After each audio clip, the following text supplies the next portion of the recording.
Evan, good morning. So good to see you. I'm happy to talk to you about this because I've been following the news on this myself.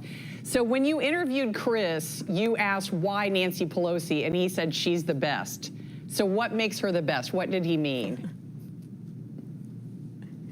Well, good morning, Sheila. This all started with the Nancy Pelosi tracker for this company. It was just a Twitter page, which, as you said, garnered 1.4 million followers in just a couple of months a few years ago. So they decided to make this app, and at first it was just her and a few other politicians, but she is still doing really well. I don't want to say the exact numbers, they aren't in front of me, but I think over the past couple of years, she's up like 250%. So she's definitely outpacing the normal market. She's making smart money moves, whether that's her very smart financial advisors, or what Chris Josephs of this AutoPilot app kind of suggests is that there might be some concerns with many politicians about what they know and what they're using to financially benefit from.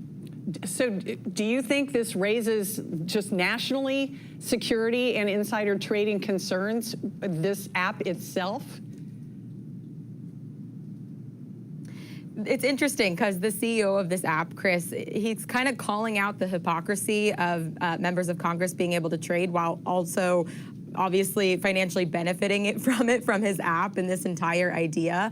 But it has become controversial, even in Washington. I mean, we got a statement from Nancy Pelosi who says she supports a ban on congressional stock trading, as do dozens of other congressmen. And there's actually been bills that have hit the House floor about this, trying to ban congressional stock trades. Those have failed. But just this January, a new bill, it's called the Stop Insider Trading Act, was introduced by Republican Brian Stile of Wisconsin, and he says this might have real teeth. It would ban not only congressional members, but also their spouses and their dependent children, which he says is an important caveat.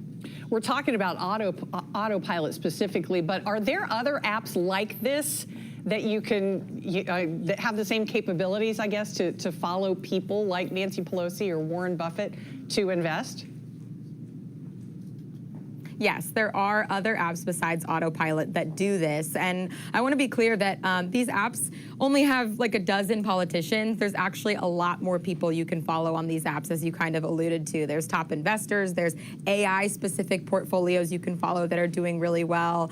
There's economic professors that are really famous that you can follow on there. So it's not just about the politicians. It's basically taking some of that research, or if you don't have confidence, away from the everyday trader, so they can kind of say, this person knows what they're doing, let me put some of my portfolio into this app, and it can automatically trade these people that are doing it all the time. Well, you mentioned those bills to ban congressional stock trading at the federal and state level. I just want to throw out there that the state of Ohio had one, and it also failed in the Ohio legislature. Evan, it's been really interesting to talk to you today. Thanks a lot for weighing in with us.